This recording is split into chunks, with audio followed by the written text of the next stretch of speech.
All എല്ലാ ദിവസവും രാവിലെയുള്ള പ്രീ മാർക്കറ്റ് റിപ്പോർട്ടിലേക്ക് കിടക്കാം. ഇന്നലെ നമ്മുടെ മാർക്കറ്റ് പോസിറ്റീവായിട്ട് ക്ലോസ് ചെയ്തു. വോളറ്റൈൽ സെക്ഷൻ ആയിരുന്നു. എങ്കിലും നിഫ്റ്റി 172 പോയിന്റ് മൂവ് ചെയ്ത് 23,550 മുകളിൽ സസ്റ്റെയിൻ ചെയ്യാനായിട്ട് പറ്റിയിട്ടുണ്ട്. നമ്മുടെ മാർക്കറ്റ് മോർണിംഗ് സെക്ഷനിൽ പോസിറ്റീവായ സമയത്ത് US ഫ്യൂച്ചറോ യൂറോപ്യൻ ഫ്യൂച്ചറോ ഒന്നും തന്നെ പോസിറ്റീവായിരുന്നില്ല. പിന്നീട് നമ്മുടെ മാർക്കറ്റ് ക്ലോസ് ചെയ്തതിന് ശേഷം അവിടെ പോസിറ്റീവായിട്ടാണ് യൂറോപ്യൻ US മാർക്കറ്റുകൾ ക്ലോസ് നടത്തിയിരിക്കുന്നത്.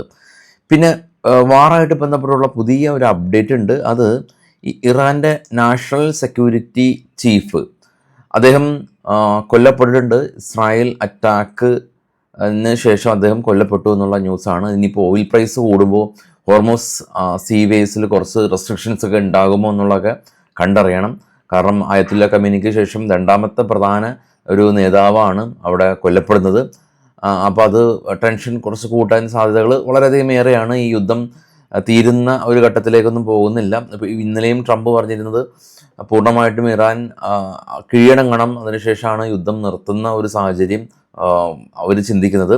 യുദ്ധം വളരെ എക്സ്പെൻസീവാണ്, യുഎസിനെ സംബന്ധിച്ച് വളരെ എക്സ്പെൻസീവാണ്. ഇറാനേക്കാളും കൂടുതൽ എക്സ്പെൻസീവാണ് യുഎസിൽ ഉണ്ടാക്കുന്നത്.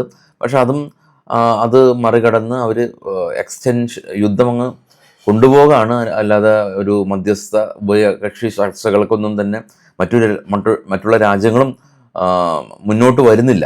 അപ്പോൾ അതും ഈ യുദ്ധത്തിൻ്റെ ഒരു പാനിക്ക് വർദ്ധിപ്പിക്കുന്നുണ്ട്. അപ്പോൾ എനിവേ നമുക്ക് നേരെ ഗ്ലോബൽ മാർക്കറ്റ് ഒന്ന് പരിശോധിക്കാം. ആദ്യം ഏറ്റവും ടോപ്പിലേക്ക് പോകുകയാണെങ്കിൽ ഗോൾഡ് $6 ഉയർന്ന 5012 ആയി. സിൽവർ ഏകദേശം ഒരു 80 ആയി. ബിറ്റ്കോയിൻ 73,000 സ്പോട്ട് ഇപ്പോൾ ട്രേഡ് ചെയ്യുന്നത്. ബ്രന്റ് ഓയിൽ 102 നാച്ചുറൽ ഗ്യാസ് 3.0 ഒരു 1% ഫോൾ നാച്ചുറൽ ഗ്യാസ് ഉണ്ടായിട്ടുണ്ട്.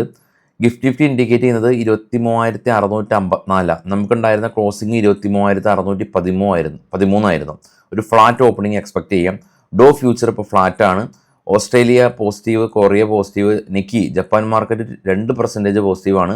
ഡാക്സ്, CSE 40, FTSE എല്ലാം തന്നെ യൂറോപ്യൻ മാർക്കറ്റായിരുന്നു, വളരെ പോസിറ്റീവായിട്ട് ക്ലോസ് ചെയ്തു. ഡോ നാസ്റ്റോക്ക് വളരെ പോസിറ്റീവായിട്ട് ക്ലോസ് ചെയ്തു.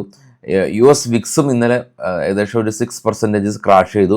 ഇന്ത്യ വിക്സും ഏകദേശം ഇന്നലെ 8% ക്രാഷ് ആയിരുന്നു. അപ്പോൾ യുദ്ധഭീതി മാറുകയാണോ?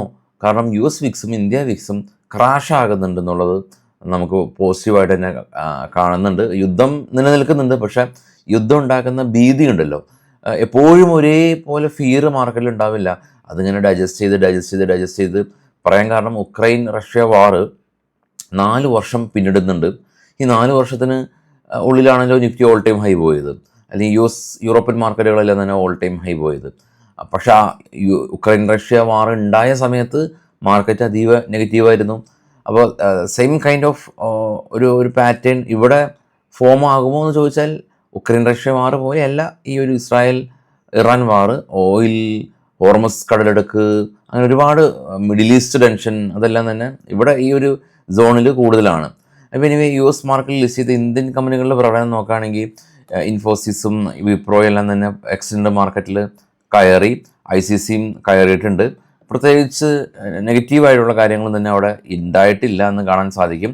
ഇത് നമ്മളുടെ FISൻ്റെ ആക്ടിവിറ്റീസാണ്. ഇന്നലെയും FIS 4,741 കോടി രൂപയ്ക്ക് സെല്ല് നടത്തി.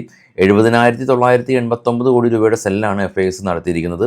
DIs കട്ടക്ക് ബൈ ചെയ്യുന്നുണ്ട്, എങ്കിലും FISൻ്റെ അത്ര സെല്ലിങ്ങിന് ഈക്വലൻ്റായിട്ട് ബൈ ചെയ്യാനായിട്ട് പല ദിവസങ്ങളിലും പറ്റാറില്ല. ചില ദിവസങ്ങളിൽ പറ്റാറുണ്ട്, ആ ദിവസങ്ങളിൽ മാർക്കറ്റ് മുന്നോട്ട് പോകുന്നുമുണ്ട്. ഇനി നമുക്ക് IPOയിലേക്ക് വരുമ്പോൾ IPO GSP crop science main board IPO ആണ്. 16-ാം തീയതി ഓപ്പൺ ആയ IPO 18-ാം തീയതി, അതായത് ഇന്ന് ക്ലോസ് ആവും. 304 മുതൽ 320 വരെയാണ് പ്രൈസ് ഉള്ളത്, കട്ട് ഓഫ് പ്രൈസ് ഉള്ളത്. ഇനി നമുക്ക് കുറച്ച് സ്റ്റോക്കുകളുടെ വാർത്തകളിലേക്ക് പോകാം. ഇത് ബൈസൽ റെക്കമെൻഡേഷൻ അല്ല. ഈ ക്രിപ്റ്റോ എല്ലാം തന്നെ ഒരു ഇന്ത്യൻ ബ്രോക്കറിലൂടെ നമുക്ക് ചെയ്യാൻ സാധിക്കും. ഡെൽറ്റ എക്സ്ചേഞ്ച് ഇന്ത്യൻ ബ്രോക്കർ തന്നെയാണ്. INR നമുക്ക് ഫണ്ട് അങ്ങോട്ട് ഇടാം, ഇങ്ങോട്ട് ട്രാൻസ്ഫർ ചെയ്യാം, ITR ഫയൽ ചെയ്യാം. സാധാരണ ഇന്ത്യൻ ബ്രോക്കർ പോലെ തന്നെ കൺവേർഷൻസ് ഒന്നും ഇല്ലാതെ തന്നെ നമുക്ക് ക്രിപ്റ്റോയിൽ ട്രേഡ് ചെയ്യാൻ പറ്റും. ഡെൽറ്റ എക്സ്ചേഞ്ച് ഇന്ത്യയാണ്. FIU രജിസ്റ്റേർഡും ആണ്, Indian financial intelligence unit registered ആണ്. അപ്പോൾ അക്കൗണ്ട് ഓപ്പൺ ചെയ്യാൻ താല്പര്യമുള്ള ആളുകൾക്ക് ഫസ്റ്റ് കമൻറ്റിൽ ഡെൽറ്റ എക്സ്ചേഞ്ചിൻ്റെ അക്കൗണ്ട് ഓപ്പണിംഗ് ലിങ്ക് കൊടുത്തിട്ടുണ്ട്, യൂസ് ചെയ്യാം. നേരെ സ്റ്റോക്കിൻ്റെ വാർത്തയിലേക്ക് പോകാം.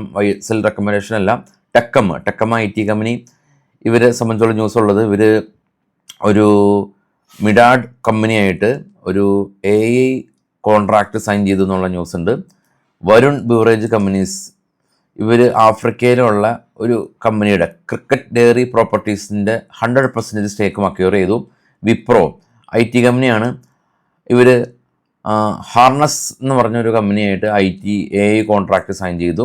സിഎൽ ഇന്ത്യ കമ്പനി, ഇവരെ സംബന്ധിച്ചുള്ള ന്യൂസ് ഉള്ളത്, ഇവർക്ക് പഞ്ചാബ് ഇൻഫ്രാസ്ട്രക്ചർ ഡെവലപ്മെൻറ്റ് ബോർഡിൻ്റെ ഭാഗത്തുനിന്ന് 108 കോടി രൂപയുടെയും 99 കോടി രൂപയുടെയും 2 ഓർഡർ ലഭിച്ചു.